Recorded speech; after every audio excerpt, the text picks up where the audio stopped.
Welcome. So on April 5th, 2005, I experienced ultimately a life-changing injury on the lacrosse field at The Ohio State University. For those of you Buckeyes, yes, The Ohio State University. An injury that ultimately should have left me paralyzed from the neck down. I had broken my neck going for a typical ground ball, something I had done thousands of times in practice. Unfortunately, as I lay there on the field, I knew things were very different. I was completely numb. My teammates would describe it as a deer that had been hit by a car. The sounds that I was making, the convulsions, to me it was very different. To me, that entire scenario was almost blank. I could feel nothing, I could hear nothing, and I could see nothing. Again, I knew things were going to be very different. But that was further emphasized a few months later on campus, when an elderly woman came up to me out of nowhere. She grabbed my hands, asked if she could pray for me, and then uttered the following words that have stuck with me ever since. God wanted me to tell you that the only reason you're still walking is that He has a lot left for you to do. I didn't know what that meant. I knew I had some praying to do. But from that moment forward, I used that as strength to move forward into the next phase of my life that I can only describe as healthcare hell. I graduated and went into the healthcare field. And I've been in healthcare for the last 20 years. And the thing that I can tell you is if you look at that image on the right side, that's the U.S. healthcare system.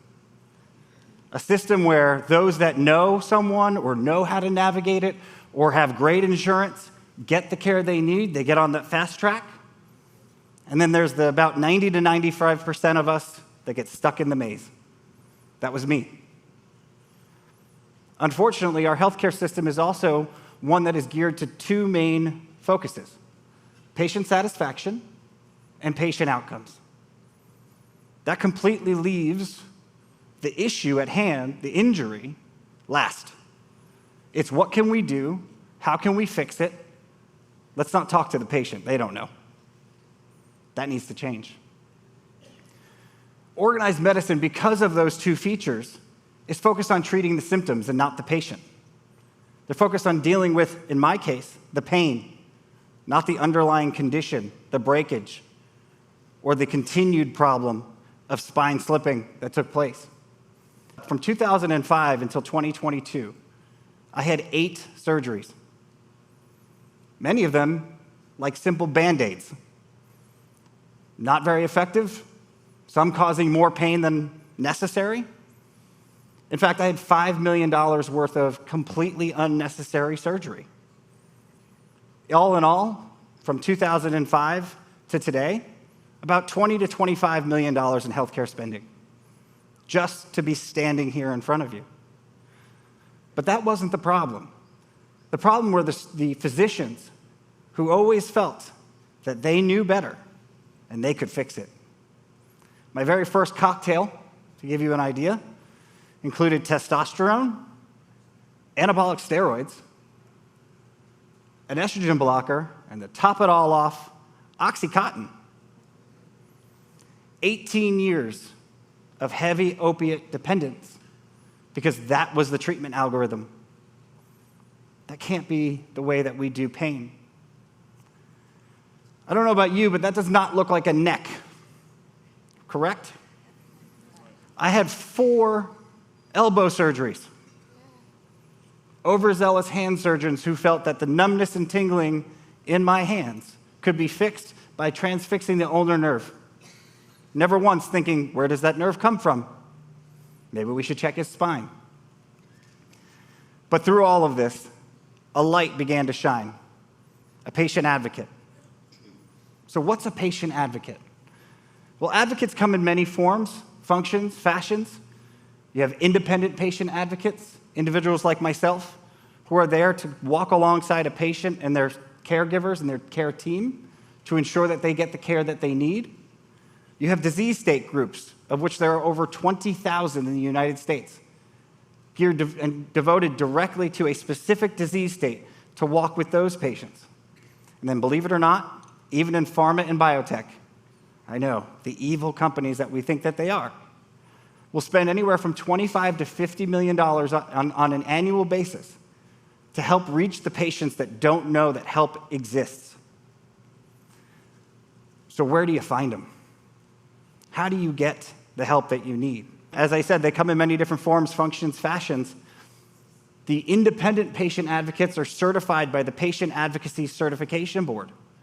So these folks have been through an exam. They've been taught how to navigate health systems, how to navigate insurance companies, how to fight the fights. And sometimes they'll fall into groupings known as coalitions, where you have greater national advocates or the coalition of healthcare advocacy organizations. Those are places that you can find independent advocates in your community for yourselves. You have disease state groups, as I referenced, two noted here, the Diabetes Patient Advocacy Coalition and NORD, the National Organization for Rare Disease. Those are organizations, again, geared towards that specific disease state, there to walk alongside the patient. And because healthcare is so cheap, we even have organizations like PAN and PATH that are strictly devoted to ensuring that you have the funds that you need to fight the healthcare fight that you're in. In my world, my advocate had a hero that didn't look like your normal hero for someone who had broken their spine. Dr. Ali Sharif is a chiropractor. Usually when you break your neck, that's probably the last person you want to see, right?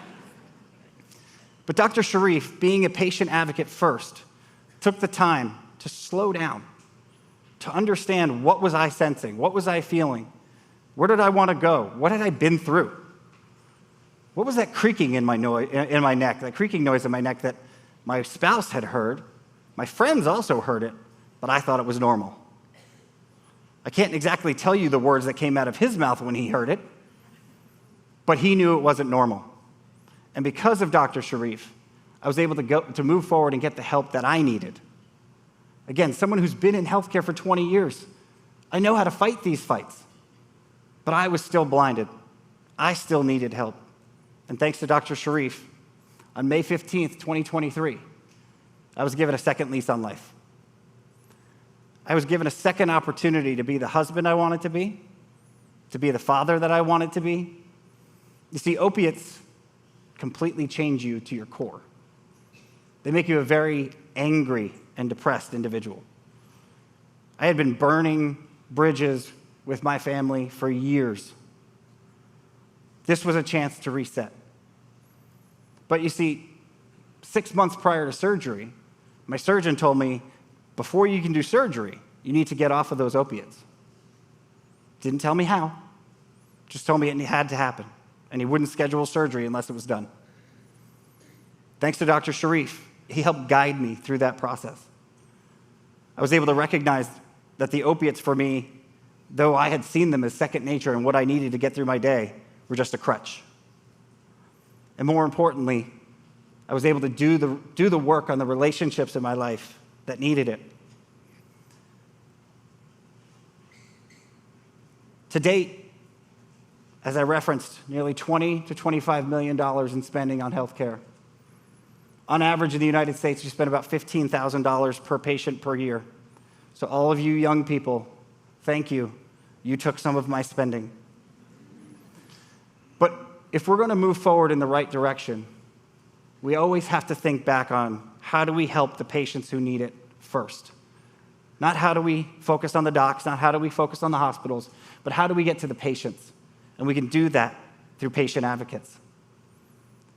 I recognized through this journey of self-identification and recognizing if I was able to get through a 13-hour surgery, if I was to survive it, they were going to break my neck in 3 spots. In fact, on the x-ray on the left-hand side, you can see a screw that they couldn't get out, that they had to cut through. That journey of self-discovery before surgery allowed me to understand, what did I want life to look like? What impact did I want to have? How was I going to impact the patient community that I was a part of and not let this happen to others? And I recognized that I was going to have to go all in on myself.